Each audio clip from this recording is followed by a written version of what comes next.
Hi, you're listening to Phil DeBella, and this is FlashCast by PDB.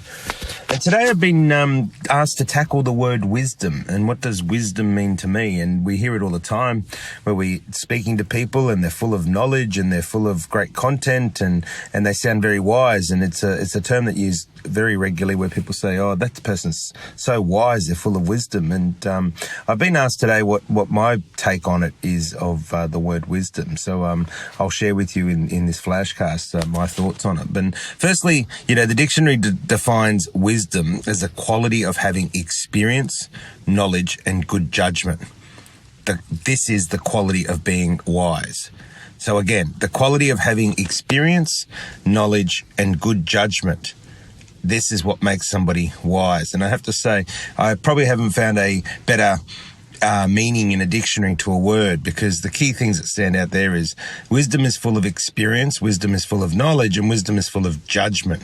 And I hear often a lot of people explain wisdom in terms of just experience or just knowledge. But if you actually look at it, it is the combination of all three. Somebody who is wise has the balance and the mix of experience, knowledge, but also has the process of good judgment. And if you think about when we're listening to people that are wise or sound wise, that appeal to us, then it will come from a place of experience. It'll come from a place of being knowledgeable because of that experience. And then it'll come from a place of having good judgment, which will help them share their knowledge and their experience. Now, wisdom to me is something that comes with age. Obviously, the older we get, the more experiences we have, hopefully the more knowledge we learn from, and the better we get at applying judgment. So you're going to hear me refer to those three words a lot: experience, knowledge, and judgment. And that to me sums up wise. And the key to me is, if you think about it, that one's life could be measured once we get to, say, like a eulogy stage using the Gerber model. What do people say at your funeral? Is, well, the word wisdom gets used a lot, and this person was very wise, this person had this much knowledge, this person had the following experiences, had the following judgment. So wisdom is probably one of these underrated words. It gets used a lot, but it doesn't really understand the full meaning. And to apply it in a business sense, somebody that is wise has obviously had a lot of experience and a lot of knowledge and used sound judgment. Yet I see a lot in business, especially in startups, where people are trying to be wise. Now, it just doesn't happen. If you look at the word and what it means, then you can't be wise when you're starting up a business for the first time, because you haven't had the experience, you don't have the knowledge, and you still haven't applied great judgment. But definitely you don't have the experience or the knowledge. And therefore, wisdom does come with something that is in age. And one of the reasons why I now understand, my dad used to say, hang around people that are smarter than you, hang around people that are older than you. And I really can put this into context now. It's one of the advices I give my children, and hopefully listeners will pass that on, is to spend time with people that are older, to spend time with people that are wiser, that are smarter. And I understand what this all means now. It's nothing greater than seeing young children. My 10-year-old boy loves to sit down and talk to my friends that are 40 or 50 and has great conversations. And I understand now that has helped shape him, and why Ali can actually hold good dialogue, why he can speak so confidently and well, and uses words far beyond his years. And I notice that a lot of that, and I attribute a lot to that he spends a lot of time with our friends, with Jana's friends, my friends that are older. And of course, what's happening there is that they're imparting and passing down their experiences, their knowledge, their judgment, and it's helping him become wiser through speaking to people that have greater wisdom because of their age. It's important for us to understand that, wisdom is a virtue that isn't innate. It's acquired through experience. So we're not grown with wisdom. We're not born with wisdom, We're not born with it. It's something that happens as we go through life and experience. And it's one of the reasons why we should allow our children, our workers, ourselves to experience many different things, to give things a go, to sometimes throw ourselves in the deep end. Because without doing that and actually having experience or going through an experience, we can't become wiser. And to tell people, a lot of people wouldn't know this, but exactly what the word wisdom means to me. It's actually tattooed on my right arm.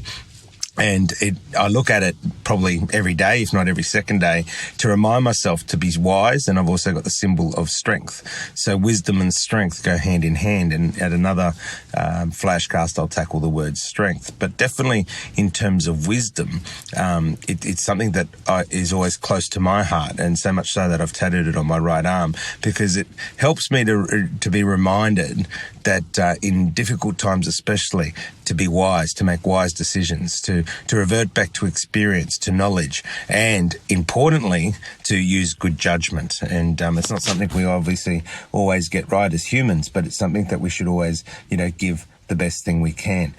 Something that gets asked a lot is, can you actually have wisdom without knowledge? Well, one doesn't go without the other. And if you look at the meaning, it certainly doesn't work. True wisdom, to be present, to be thought, to action, need to blend together with knowledge, because you can't actually be wise if you haven't had that experience, and from that experience you gain knowledge.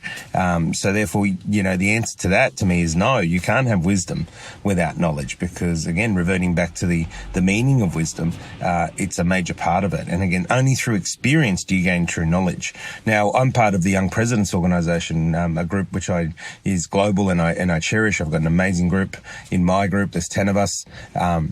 And we talk about, shared experiences. And what we're actually doing is we're sharing our wisdom. We're sharing our wisdom because what we're supposed to do there is not share opinions unless they're asked for, but to share wisdom. And the wisdom is made up of experiences we've had, knowledge we've gained, and judgment that we've learnt from it, or judgment that we will apply in future. And if you look at the concept of YPO, it's a global phenomenon. It's about 20,000 worldwide of the world's best in class in business in their industries. And what we're actually doing is sharing wisdom, and the power of that word again comes up, and especially in an organisation that's as powerful as that, it's the fundamental of it. You're actually sharing wisdom, which means you're sharing experiences, knowledge, and helping each other make better judgment, versus sharing opinions, which can be very, very dangerous when we're sharing opinions. And I tackled that in the 100th episode, if you missed it, where we talk about opinions and the rest of it. So the word wisdom is something that obviously would be great for everybody to understand, to be across, to be able to acknowledge within themselves and within the people around them. We often hear the words, we're surrounded by, surround yourself with 5 great people and you become the 6th great person. Whatever it is that works for you, there is no right or wrong. I always talk about life as a journey. It's measured in moments. Life is about personal, professional, and family. It's not just about work or just about family. It's the harmony of all three. And wisdom is something that should be at the forefront of your mind. And remember that, great people, or to become a great person, is to become wise. And in order to become wise, we need to make sure that we're having experiences, we're gaining knowledge from those experiences, and we're using good judgment. So until next time, you've been listening to Phil DeBella, and this is FlashCast by PDB. Go and be the best you can be.